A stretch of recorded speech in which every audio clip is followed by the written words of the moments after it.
అనేది మాకు అనవసరం అండి. మేము ఇదే సొసైటీలో ఉన్నాము, ఇదే సొసైటీలో జీవిస్తున్నాము. ఈ సొసైటీలో జరిగే అంశాల పట్ల మాకు బాధ్యత ఉంది కాబట్టి ఖచ్చితంగా ఇది వ్యతిరేకిస్తున్నాం మేము. సార్ ఏం చేయబోతున్నారు? ఏం చేస్తాము అనేది సమాజంలో ఒక వ్యక్తి ఇలాంటి కార్యక్రమాలకు ఒక వర్షిని కాదు, రాధా అనే ఒక అమ్మాయి వస్తుంది, తను పెళ్లిళ్ళు చేసుకోవడానికి, అమ్మాయిలను మభ్యపెట్టడానికి, అమ్మాయిలతో తిరగడానికి ఇలా లింగాన్ని దేవుడికి అర్పించుకున్నాను, ఈ సనాతన ధర్మము అని ఈ మతాల పట్ల రెచ్చగొట్టడము, ముస్లిం నా కొడుకులను చంపేస్తామనడము, మతం ఎన్నో రకాల పదాలు వాడాడండి. ఇది ఎక్కడ సనాతన ధర్మం అండి? సనాతన ధర్మం ఇదే చెప్తుందా? నువ్వు లింగాన్ని దేవుడికి అర్పించుకో, నువ్వు అఘోరిని చెప్పుకోవచ్చు, నువ్వు అమ్మాయిలను అట్రాక్ట్ చేయి, అమ్మాయిలను మోసం చేయి, పెళ్లిళ్ళు చేసుకో, కొన్ని కుటుంబాలకు నువ్వు కన్నీరుని మిగిల్చమని చెప్తున్నాడు. ఇదే సొసైటీకి ఆయన ఇచ్చే మెసేజ్. ఇదే నా సనాతన ధర్మం, ఇది తను చేసేది. ఇలాంటి కార్యక్రమాలకు పాల్పడితే ఖచ్చితంగా మేము బాధ్యత గల వ్యక్తులం అండి, ట్రాన్స్జెండర్ వ్యక్తులము, హిజ్రా కల్చర్ లో మేము జీవిస్తున్న వాళ్ళము. సొసైటీ మా పట్ల ఏ రకంగా ఉన్నా మేము సొసైటీ పట్ల బాధ్యతగా ఉన్నాం కాబట్టి అలాంటి వ్యక్తిని వెంటనే శిక్షించాలి, చట్టపరమైన యాక్షన్ తీసుకోవాలి, ప్రభుత్వాలు పట్టించుకోవాలి. లేకపోతే ట్రాన్స్ కమ్యూనిటీ అందరం కూడా ఖచ్చితంగా మాకు ఎలాగో తన గురించి మచ్చ పడింది, ఇలా సొసైటీ అంతా తనను మాలాగే అనుకుంటుంది కాబట్టి మేమే గుణపాఠం చెప్పే సందర్భం వస్తుంది. రైట్. అంటే ప్రజెంట్ తను చేయడం వల్ల ట్రాన్స్జెండర్ కమ్యూనిటీకి ఇబ్బంది కలుగుతోంది, అగౌరవం కలుగుతోంది. సో నెక్స్ట్ మీ ప్లాన్ ఏంటి? మరి ఏం చేయబోతున్నారు? గతంలో కూడా తను ఇక్కడే సంవత్సరం పాటుగా ఇక్కడే తిరిగింది, ఇక్కడే ఉన్నారు కదా.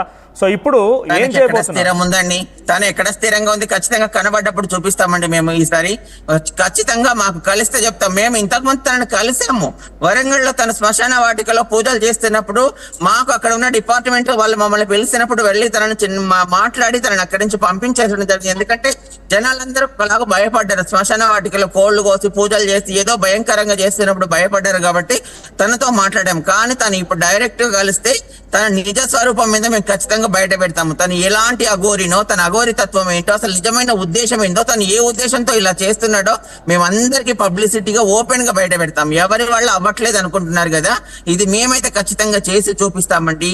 వాడి నిలబెట్టి నడి రోడ్డు మీద నిలబెట్టి వాడి నిజాన్ని బయట పెట్టిస్తాం మేము.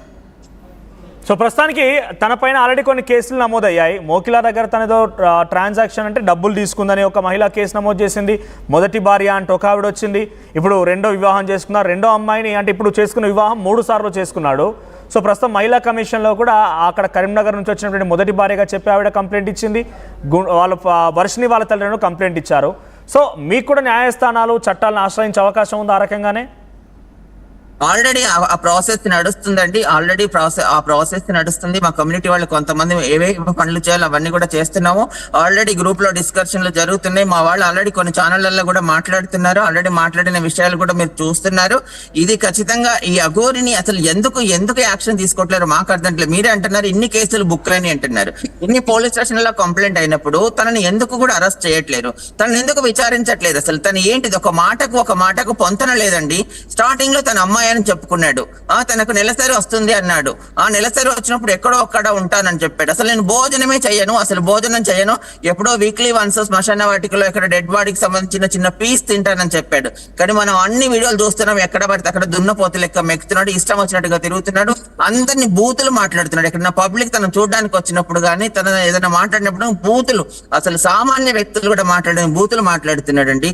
అలాంటి వ్యక్తి మీద పోలీస్ డిపార్ట్మెంట్ మీద చేసుకున్న సందర్భాలు మనం వీడియోలలో చూసాము. మరి ఎందుకు ఈ చట్టాలు తన మీద ఎందుకు యాక్షన్ తీసుకోవట్లేవో తెలియట్లేదు మాకు. ఖచ్చితంగా చట్టాలు వెంటనే తన మీద యాక్షన్ తీసుకోవాలి, ప్రభుత్వాలు పట్టించుకోవాలి, వెంటనే వీళ్ళని అరెస్ట్ చేసేయాలి. లేకపోతే ఈ సమాజానికి తప్పుడు మెసేజ్ వెళ్తుందండి. ఏ అమ్మాయిలను రక్షించడానికని మాట్లాడుతున్నాడో ఆ అమ్మాయిలో ఎవరైనా దేవుడు అని లేదా ఏదో భక్తితో తన దగ్గరికి వెళ్తే తను ఏ చేస్తాడో తెలియని సిచ్యువేషన్. అలాంటి వ్యక్తిని సమాజంలో తిరగనీయడం చాలా హానికరం కాబట్టి వెంటనే తను అరెస్ట్ చేసి జైల్లో వేయాలండి. సో తను చేసుకున్న వివాహాల గురించి ఏం చెప్తారు? మొన్న కరీంనగర్ నుంచి ఒక మహిళ వచ్చి ఆల్రెడీ వివాహం చేసుకున్నాడు అని చెప్పి బయటకు వచ్చింది, తాలిబొట్టి కట్టడని చెప్తోంది. అంతకంటే ముందే వర్షినికి సంబంధించి ఒక విషయం బయటకు వచ్చింది. తాజాగా మొన్న వర్షిని వివాహం చేసుకుంది. వివాహాలు చేసుకోవచ్చు అంటారా? అంటే అఘోరి అసలు ట్రాన్స్జెండర్ వాడికి ఏమని పెళ్లి చేసుకుంటున్నాడండి? ఎందుకు సమర్థిస్తున్నారు ఈ పెళ్లిళ్ళు? ఈ వాడు ఏమని ఒక అబ్బాయినని చెప్పుకొని పెళ్లిళ్ళు చేసుకుంటే ఒక్క అమ్మాయిని పెళ్లి చేసుకోవచ్చు. కానీ నేను అసలు అమ్మాయిని అని చెప్పుకోవట్లేడు, అబ్బాయిని అని చెప్పుకుంటలేడు, ట్రాన్స్జెండర్ అని చెప్పుకుంటలేడు. నేను ఒక అఘోరి తత్వంలో ఉన్నాను, నేను సనాతన ధర్మాన్ని కాపాడతానికి వచ్చిన వ్యక్తి ఇలా పెళ్లిళ్ళ మీద పెళ్లిళ్ళు చేసుకోవడం ఒక సామాన్య వ్యక్తికి ఒకటికి మించిన పెళ్లిళ్ళు చేసుకునే హక్కు లేదండి.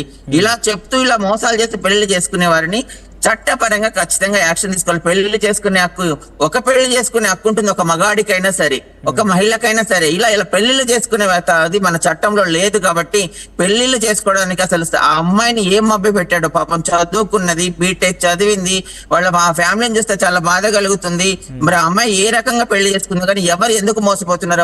ఆ కుటుంబం ఏం చెప్తుందంటే లైలా గారు, ఇక్కడ ఆ కుటుంబం ఏమంటుందనంటే క్షుద్ర పూజలు చేసింది, వశీకరణ చేసింది, తమ అమ్మాయిని వశపరుచుకుంది అని అంటున్నారు.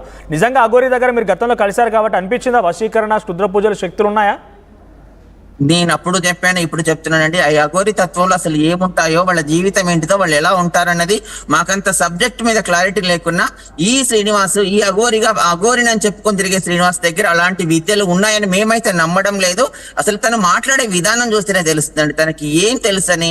సమాజం మీద అవగాహన లేదు, ఒక సబ్జెక్ట్ మీద అవగాహన లేదు. ఏదో తన నోటికి ఏదొస్తుంది మాట్లాడతాడు. తన దగ్గర మాయలు మంత్రాలు ఉన్నాయని భయపెట్టడం ఇది. ఇలా భయపెట్టడం కూడా చట్టపరంగా తప్పండి. సమాజాన్ని భయభ్రాంతులకు గురి చేయడం, వ్యక్తులను మోసం చేయడం అనేది కూడా చట్టపరంగా నేరమే. కాబట్టి దీన్ని ఈ రకంగా కూడా తనను అరెస్ట్ చెయ్యాలి. తన దగ్గర నేనైతే సొసైటీకి చెప్తున్నాను, ఎవ్వరం భయపడవలసిన అవసరం లేదు. అఘోరికి ఏ మాయలు రావు, ఏ మంత్రాలు రావు, ఏమి లేవు. మాటలతోని మభ్య పెట్టడం, నమ్మిన వాళ్ళని మోసం చేయడం తప్పితే తనకి ఇంకొకటి ఏమి రాదు. ఇది అందరూ కూడా మనం గుర్తించండి. ఈ అఘోరి గురించి ఎవరు మాయల మంత్రాలు భయపడద్దు.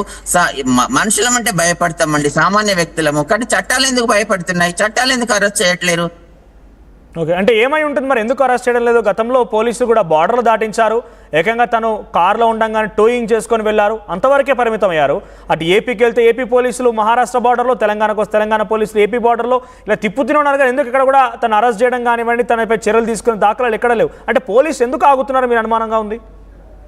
అంటే మేము గతంలో అనుకున్నాం ఏంటిదంటే, సరే ఇదేమైనా పొలిటికల్ ఇష్యూ అయితే కోణంలో ఆలోచిస్తున్నారేమని. ఎందుకంటే ఈ సనాతన ధర్మం అని అమ్మాయిల పట్ల జరిగే వాటి మీద మాట్లాడుతున్నాడు కాబట్టి ఈ హిందూ మతానికి సంబంధించిన వ్యక్తులు లేదా అలా ఆలోచించే పార్టీలు ఏమన్నా ప్రభుత్వాలకు వ్యతిరేకంగా ఆలోచిస్తారన్న కోణంలో ప్రభుత్వాలు కానీ చట్టాలు కానీ యాక్షన్ తీసుకోవట్లేదని మేము అనుకుంటున్నాం. అది మేబీ అది నిజం అవ్వచ్చు, కాకపోవచ్చు. కానీ ఇప్పుడు ఏ మతం వాళ్ళైనా, ఏ పార్టీ వాళ్ళైనా తను చేస్తున్న ఇలాంటి కార్యక్రమాలను ఎవరు సమర్థించరు, సపోర్ట్ చేయరని మేము అనుకుంటున్నాము. సపోర్ట్ చేయకూడదు కూడా. ఇలా ఏ మతాలు అందరం ఎవరికి నచ్చిన మతాలను మన వాళ్ళు స్వీకరిస్తాము, ఎవరు నచ్చిన విధంగా వాళ్ళు బ్రతుకుతామండి. కానీ ఇలాంటి వ్యక్తులకు, మతపరమైన ఒక రంగు పూసుకొని తిరిగే వ్యక్తులకు ఎవరు సపోర్ట్ చేయట్లేరని మేము అనుకుంటున్నాము. ఎవరు సపోర్ట్ చేయరండి. ఆ సపోర్ట్ చేసే వ్యక్తులు ఎవరైనా బయటకు వస్తారు, వీళ్ళని అరెస్ట్ చేస్తే బయటకు వస్తారు. ఓకే, సో ప్రజెంట్ మీరు ఎక్కడైనా ఫిర్యాదు అందించారు ఇప్పటివరకు? మేము ఎక్కడ కూడా, మీరే అంటున్నారు కదా సార్, మాకు తనతోనే డైరెక్ట్ గా ప్రాబ్లం ఎదురైంది ఎక్కడ లేదు కాబట్టి మేము ఎక్కడ కంప్లైంట్ చేయలేదు లీగల్ గా. కానీ ఇప్పుడు అప్రోచ్ మానవ హక్కుల కమిషన్ దగ్గరగా మేము ఖచ్చితంగా అప్రోచ్ అవుతున్నాం. మేము దీన్ని ఏ రకంగా లీగల్ వాళ్ళతో మేము అడ్వైస్ తీసుకుంటున్నాం, ఏం చెయ్యొచ్చు మేము.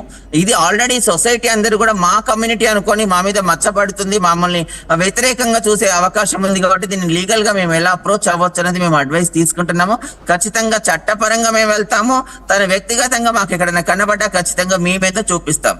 సో ప్రజెంట్ అఘోరి ఆశ్రమం కూడా కట్టబోతోందట, తెలంగాణలో కూడా త్వరలో ఆశ్రమం కడతానట్టుగా మాట్లాడుకొచ్చింది. ప్రజెంట్ నార్త్ ఇండియాలో ఆశ్రమం కడుతోందట, చాలామందికి సేవ చేస్తానని చెప్పుకొచ్చింది.